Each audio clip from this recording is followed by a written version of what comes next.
Hello everyone, welcome back to my channel Jan Pedagogy. In this section we are going to see about class 7 lesson 10 respiration in organisms. Yeah, let's move inside the video. So நம்மளுடைய earlier classes என்ன பார்த்திருப்போம், digestion என்ன பார்த்திருப்போம், respiration என்ன பார்த்தோம், excretion என்னன்னு பார்த்திருக்கோம். So same இந்த சாப்டரில் நம்ம ரெஸ்பிரேஷன் ஆர்கானிசம்ஸ் வந்து எப்படி ரெஸ்பிரேட் பண்ணுது, தென் வந்து ப்ரீத்திங்னா என்ன, ரெஸ்பிரேஷனா என்ன, what are the two types of respiration, எப்படி ஒரு ஆர்கானிசமும் ப்ரீத் பண்ணுது அப்படின்னு தான் பார்க்க போகிறோம். Let's move inside the video.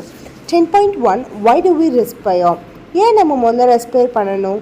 So you learn that all the organisms are made up of small microscopic units called cells.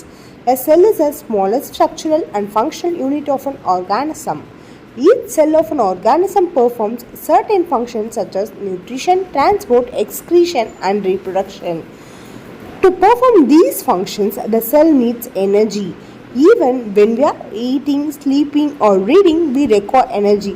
So நம்ம எல்லாருக்குமே தெரியும், ஒவ்வொரு ஆர்கானிசமும் என்னது ஒரு ஸ்மால் யூனிட் ஆஃப் செல்லிலேருந்து தான் உருவானது. So group of cells combine to form a tissue, then group of tissues combine to form an organs, and the group of organs combine to form an whole organism. ஓகேவா? ஒரு organism உருவாகிறதுக்கு ஒரு minute even ரொம்ப ரொம்ப ரொம்ப ரொம்ப ஸ்மாலான cell தான் வந்து காரணமே. சரியா? அப்போ ஒவ்வொரு செல்லும் வந்து பெர்ஃபார்ம் பண்ணணும். என்ன பெர்ஃபார்ம் பண்ணணும்?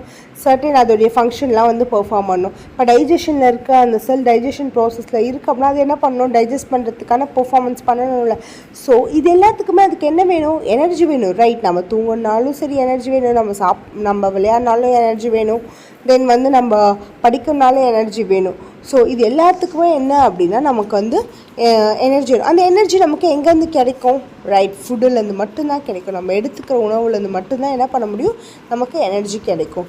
The food has stored energy which is released during respiration. அந்த சாப்பாட்டில் வந்து என்ன இருக்குது? எனர்ஜி இருக்குது. Therefore all living organisms respire to get energy from food. During breathing, we breathe air. You know that air contains oxygen. We breathe out air which is rich in carbon dioxide. The air we breathe is then transported to all parts of the body and ultimately to all cells. In cells, oxygen in the air helps to break down of food. Okay, so ஒவ்வொரு food பார்ட்டிக்கல்லையும் பார்த்தீங்கன்னா ஃபுட்டில் வந்து என்ன இருக்குது அப்படின்னா அந்த energy வந்து store ஆகிருக்கும். ஸோ அது எனர்ஜி எப்போ ரிலீஸ் ஆகும் அப்படின்னா டூரிங் ரெஸ்பிரேஷன் ப்ராசஸில் தான் வந்து ரிலீஸ் ஆகும் அப்படின்னு சொல்கிறாங்க. ஸோ அப்போனா என்ன அப்படின்னா எல்லா ஆர்கானிசமும் ரெஸ்பயர் பண்ணுறது எதுக்காக அப்படின்னா டு கெட் அன் எனர்ஜி. ஓகேவா? எங்கேருந்து? From their food. ஸோ நம்ம ப்ரீத் பண்ணும்போது நம்மளுடைய அந்த ப்ரீத் அவுட் பண்ணுறோம்ல, அதில் வந்து என்ன அதிகமாக இருக்கும், என்ன கேஸ் வந்து அதிகமாக இருக்கும் அப்படின்னு பார்த்தோன்னா கார்பன் டை ஆக்சைடு தான் வந்து என்ன ஆகும்? அதிகமாக இருக்கும். ஸோ நம்ம ப்ரீத் பண்ணது பார்த்திங்க அப்படின்னா it will transport to all parts of the body and even single cell. ஓகேவா? நம்ம பாடிக்கு டிரான்ஸ்போர்ட் ஆகும், தென் வந்து என்ன எல்லா பார்ட்ஸ்க்குமே போகும், ஈவன் ஒரு மூலையில் இருக்க ஒரு சிங்கிள் செல்லுக்கு கூட போகும் அப்படின்றாங்க. ஸோ ஆக்சிஜன் இந்த air helps to break down of air. So oxygen absorb பண்ணோம்ல, அந்த ஆக்சிஜன் வந்து என்ன பண்ணுமா? ஃபுட்டை பிரேக் டவுன் பண்ண ஹெல்ப் பண்ணும். The process of breakdown of food in the cell with the release of energy is called cellular respiration. Cellular respiration takes place in cells of all organisms. So ஃபுட்டை break down பண்ணதில்ல, cell வந்து ஃபுட்டை break down பண்ணதில்ல, அப்போ என்ன நடக்கும்? Energy வந்து release ஆகும். So this is called as in cellular respiration. I'll repeat you again. ஒரு செல்லில் அந்த ப்ராசஸ் வந்து ஃபுட்டை பிரேக் டவுன் பண்ணுதுன்னா ஸோ அங்கே வந்து என்ன ஆகும்? எனர்ஜி வந்து ரிலீஸ் ஆகும். So this is called cellular respiration. Cellular respiration வந்து பார்த்தீங்க அப்படின்னா ஆர்கானிசம்ஸில் இருக்க எல்லா செல்ஸ்லையுமே நடக்கும். Food glucose is broken down into carbon dioxide and water using oxygen. So அந்த செல்லில் எப்படி வந்து அந்த ப்ராசஸ் நடக்குது அப்படின்னு பார்த்தீங்கன்னா அந்த ஃபுட்டு நம்ம எடுத்துக்கிட்டோம்ல, அந்த குளுக்கோஸ் வந்து என்னவா ஆகும்னா broken down into carbon dioxide and water. Okay, வாட்டராகவும் கார்பன் டை ஆக்சைடும் வந்து பிரேக் ஆகும். எதை யூஸ் பண்ணி அப்படி பார்த்தீங்கன்னா oxygen. When break down of glucose occurs with the use of oxygen is called aerobic respiration. So glucose வந்து பிரேக் ஆகுது பார்த்தீங்கன்னா அது வந்து with the use of oxygen மூலயமா வந்து பிரேக் ஆச்சுன்னா this is called aerobic respiration. Then food can also be broken down but without the use of oxygen. Okay, food உடையும் தான், பட் வந்து பார்த்தீங்கன்னா ஒன்று ஆக்சிஜன் மூலயமா உடையிறது, இன்னொன்று ஆக்சிஜன் இல்லாமல் உடையிறது. ஸோ ஆக்சிஜன் மூலயமா உடையிறது வந்து என்னன்னு சொல்கிறாங்க, ஏரோபிக் ரெஸ்பிரேஷனும், ஆக்சிஜன் இல்லாமல் உடையிறது வந்து என்னென்னு சொல்கிறாங்க, அன்ஏரோபிக் ரெஸ்பிரேஷனும் சொல்கிறாங்க. Break down of food releases energy. எப்படி பிரேக் டவுன் பண்ணாலும் என்ன ஆகும், அங்கே வந்து எனர்ஜி வந்து ரிலீஸ் ஆகும். So glucose with the use of oxygen, carbon dioxide plus water plus energy. You should know that there are some organisms such as yeast that can survive in the absence of air. These are called anaerobes. They can get energy through the anaerobic respiration. In the absence of oxygen, glucose breaks down to alcohol and carbon dioxide as given below. So ஒரு சில ஆர்கானிசம்லாம் பார்த்தோம் அப்படின்னா ஈஸ்ட்லாம் வந்து என்னென்னா ஏரே இல்லாமல் கூட அது வந்து வாழுது. ஸோ அந்த ப்ராசஸில் அவங்க தான் வந்து என்ன பண்ணுவாங்க அப்படின்னா ஆப்சன்ஸ் ஆஃப் ஏரில் வந்து அவங்களோட இந்த ப்ராசஸ் வந்து நடக்கும். So glucose without the use of ஆக்சிஜனை யூஸ் பண்ணாமல் என்னவா ப்ராடக்ட் ரிலீஸ் ஆகுது, alcohol plus carbon dioxide plus energy. Yeah right. Yeast are single cell organisms. They respire anaerobically and during this process yield alcohol. They are therefore used to make wine and beer. So yeast வந்து என்னன்னு சொல்கிறாங்க, single cell organism. So அது வந்து எப்படி respire பண்ணும், so the respire anaerobically. இந்த ப்ராசஸில் வந்து அதுக்கு என்ன கிடைக்கும் அப்படின்னா ஆல்கஹால் வந்து கிடைக்கும். ஸோ அந்த ஈஸ்ட்டை வச்சு தான் நம்ம என்ன பண்ண முடியும், வைனு பீர் அதெல்லாம் வந்து ரெடி பண்ணுறது. Our muscle cells can also respire anaerobically but only for a short time. நம்மளோட மசில் செல் கூட என்ன பண்ணுமா, anaerobic-ஆ வந்து ரெஸ்பயர் பண்ணிக்கும். anaerobicனா என்னது, without the absence of oxygen. ஃபுட்டை பிரேக் டவுன் பண்ணுறது, ஆக்சிஜன் இல்லாமல் பிரேக் டவுன் பண்ணுறது. when there is a temporary deficiency of oxygen, so நமக்கு வந்து ஆக்சிஜன் ஒழுங்காக கிடைக்காத போது அது என்ன பண்ணிக்குமா, ஒரு ஷார்ட் டைமுக்கு வந்து anaerobic respiration நடக்குமா. During heavy exercise, fast running, cycling, walking for many hours or heavy weight lifting, the demand for energy is high but the supply of oxygen to produce the energy is limited. So எப்போ அப்படின்னு பார்த்தீங்க அப்படின்னா exercise பண்ணும்போதோ இல்லை ரன்னிங்லையோ சைக்கிளிங்லையோ இல்லை ரொம்ப நேரமாக நம்ம நடந்துட்டு இருந்தாலோ இல்லை வெயிட் லிஃப்டிங்கோ அந்த ப்ராசஸில் வந்து பார்த்தீங்க அப்படின்னா எனர்ஜி வந்து அதிகமாக தேவைப்படும். ஸோ அந்த சப்ளை ஆஃப் ஆக்சிஜன் வந்து எப்படி இருக்குமோ ரொம்ப ரொம்ப கம்மியாக இருக்கும்ன்றாங்க. ஸோ இந்த தென் anaerobic respiration takes place in the muscle cells to fulfill the demand of energy. So அந்த டைம் வந்து எனர்ஜி வேணும்ல, அதுக்காக வந்து என்ன பண்ணுமோ அந்த மசில் செல்ஸ் வந்து anaerobic ப்ராசஸை நடக்கும் அப்படின்றாங்க. Glucose in muscle in the absence of oxygen gives lactic acid plus energy. So absence of oxygenல வந்து மசில் செல்ஸ் anaerobic respiration வந்து ஈவன் மசில் செல்ஸில் கூட நடக்கும். எப்போ அப்படின்னு பார்த்தீங்கன்னா during heavy exercise or walking running அந்த டைமில் வந்து நடக்கும். ஸோ அப்போ ஆக்சிஜன் டிமாண்ட் அதிகமாக இருக்குன்றதுனால அந்த மசில் செல் வந்து என்ன பண்ணுமா, anaerobic respiration வந்து பெர்ஃபார்ம் பண்ணிக்கும். Have you ever wondered why you get muscle cramps after heavy exercise? நம்ம அதிகமான எக்ஸசைஸ் பண்ணதுக்கப்புறம் ஏன் நமக்கு மசில் கிராம்ப்ஸ்னால் வந்து சடப்பிடிப்பு அப்படின்னு சொல்லுவாங்கள்ல, அதுதான் மசில் கிராம்ப்ஸ். ஏன் நடக்குது? The cramps occur when muscle cells respire anaerobically. எப்போ அந்த கிராம்ப்ஸ் வந்து நடக்குது அப்படின்னு பார்த்தீங்கன்னா அந்த மசில் செல்ஸ் வந்து anaerobic-ஆ ரெஸ்பியர் பண்ணும்போது the partial breakdown of glucose produces lactic acid. Glucose வந்து பார்ஷியலாக பிரேக் டவுன் ஆகும்போது என்னத்தை ப்ரொடியூஸ் பண்ணால் லாக்டிக் ஆசிடை ப்ரொடியூஸ் பண்ணுமா. இந்த லாக்டிக் ஆசிட் வந்து நம்மளோட அந்த லாக்டிக் ஆசிட் வந்து அக்யூமுலேட் ஆகுதில்ல, அப்போ தான் வந்து என்னது மசில் கிராம்ப்ஸ் வந்து வரும். We get relief from cramps after a hot bath or a massage. Can you guess why? So நம்ம வந்து அந்த மசாஜ் அந்த கிராம்ப்லேருந்து வந்து ரிலீஃப் ஆகிறது எப்போ ரிலீஃப் ஆகும் பார்த்தா ஒரு ஹாட் வாட்டர் பாத் கொடுக்கும்போதோ இல்லை வந்து ஒரு மசாஜ் பண்ணும்போதோ ரிலீஸ் ஆகுன்றாங்க. ஏன் அந்த மாதிரி hot water bath or massage improve circulation of blood. As a result, the supply of oxygen to the muscle cells increase. The increase in the supply of oxygen results in the complete breakdown of lactic acid into carbon dioxide and water. So அங்கே வந்து நம்ம ஒரு hot water பாத்தோ இல்லை மசாஜோ கொடுக்கும்போது அங்கே வந்து என்ன நடக்குமோ blood circulation வந்து இம்ப்ரூவ் பண்ணும் அப்படின்றாங்க. ஸோ அங்கே வந்து என்ன நடக்கும் அப்படின்னா ஆக்சிஜன் சப்ளை ஆஃப் ஆக்சிஜனும் வந்து பார்த்திங்கன்னா இன்க்ரீஸ் ஆகும். ஸோ அந்த சப்ளை ஆஃப் ஆக்சிஜன் வந்து அங்கே நடந்துச்சு அப்படின்னா என்ன பண்ணுமா, it will breaks a lactic acid into carbon dioxide and water. It will break the lactic acid into carbon dioxide and வாட்டராக வந்து உடச்சி அனுப்பிடும். ஸோ அங்கே மசில் கிராம்ப்ஸ் வந்து நமக்கு ரிலீஃப் ஆகிடும். Let's move next to the topic breathing.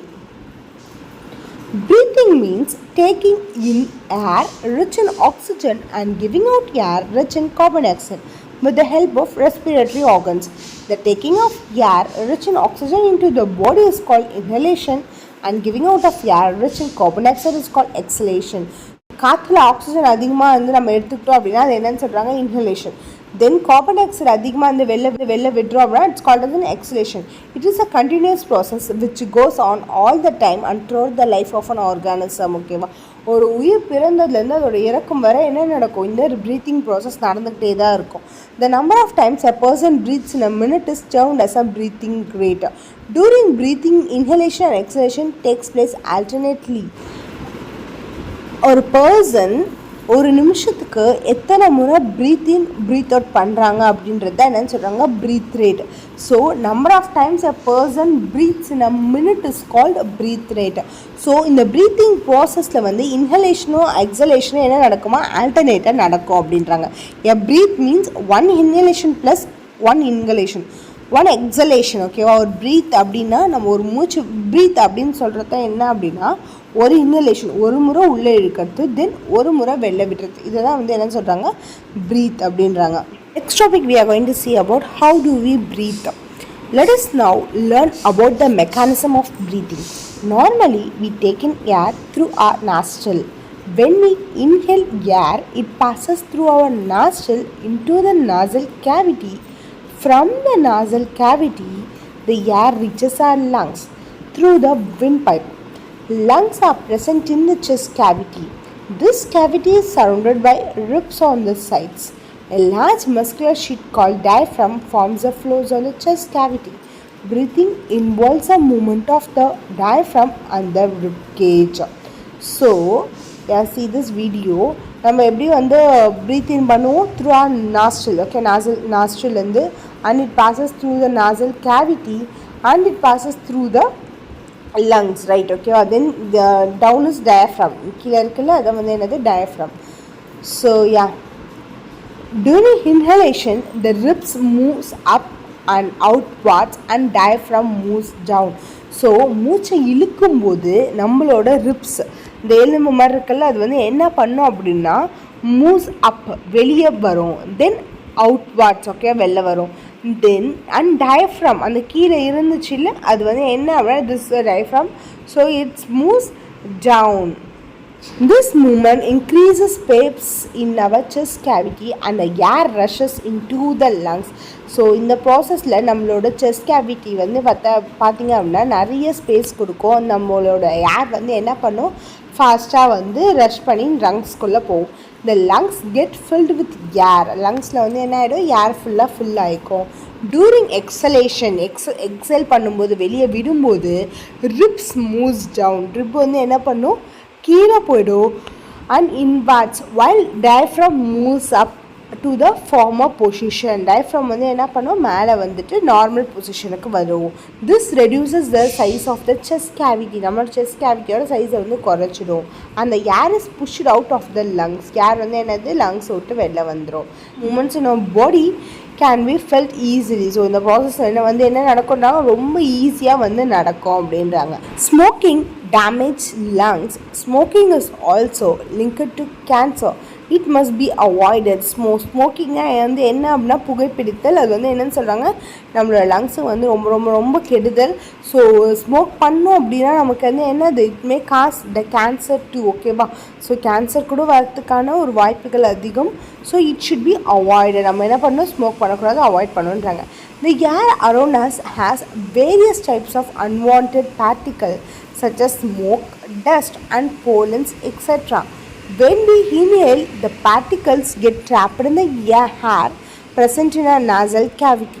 However, sometimes these particles may get past the air in the nasal cavity. Then they irritate the lining of the cavity, as a result of which we sneeze. Sneezing accepts these foreign particles from their inhaled air and the dust-free clean air enters into our body. So நம்மளுடைய ஏரில் வந்து காற்றுல பார்த்தீங்க அப்படின்னா unwanted particles வந்து நிறையவே இருக்குது. ஸ்மோக்காக இருக்கலாம், டஸ்ட்டாக இருக்கலாம், தென் தேவையில்லாத போலன்ஸாக இருக்கலாம், அதெல்லாம் கூட இருக்குது. ஸோ நம்ம வந்து ஒன்ஸ் அதை சுவாசிக்கும் போது என்ன பண்ணோம் அப்படின்னா நம்ம மூக்குக்குள்ளே இருக்க அந்த ஹேரில் வந்து என்ன பண்ணிக்கும், இதெல்லாம் வந்து ஹேர் வந்து ட்ராப் ஆகிடும், அதெல்லாம் வந்து தடுத்துரும். ஸோ அந்த தடுக்கிற டைம் வந்து என்ன அப்படின்னா நமக்கு வந்து ஒரு இரிட்டேட் ஆகிற மாதிரி இருக்கும். நம்மளோட நாசல் கேவிட்டியில் வந்து பார்த்திங்க அப்படின்னா ஒரு மாதிரி இரிட்டேட் ஆகும். ஸோ அந்த இரிட்டேட்டிங் காரணம் தான் என்ன அப்படின்னா நம்ம ஸ்னீஸ் பண்ணுறது. ஸ்னீஸ் பண்ணும்போது என்ன ஆகும் அப்படின்னா அந்த ஃபாரின் பார்ட்டிகல்ஸ் வந்து என்னது வெளியே வந்துடும், நம்மளோட பாடி விட்டு வெளியே வந்துடும். Take care when you sneeze, you should cover your nose so that the foreign particle you accept are not inhaled by other person. So once நம்ம அச்சுன்னு தும்பும் போதோ இல்லை இரும்பும் போதோ ஓகே ஸ்னீஸ் பண்ணும்போது என்ன பண்ணோம் அப்படின்னா we have to cover our nose, நம்மளோட நோஸை வந்து மூடிக்கணும். ஸோ நம்ம தும்புறதோ இரும்புறதோ அடுத்தவங்களுக்கு வந்து டிஸ்டர்பன்ஸாக இருக்கக்கூடாது, அடுத்தவங்க யாரும் அதை சுவாசிக்கக்கூடாது. சரியா, அதனால நம்ம என்ன பண்ணோம், we should cover our nose. Okay children, I will stop this lesson till here. We will see the remaining parts, that is 0.5 breathing in other animals, then 10.6 breathing underwater, then do plants also respire. So we will see these topics on the next video. If you have any doubt you can ask me on the comment box. I'll meet you guys on the next video. Until then, bye bye from Pridarshini.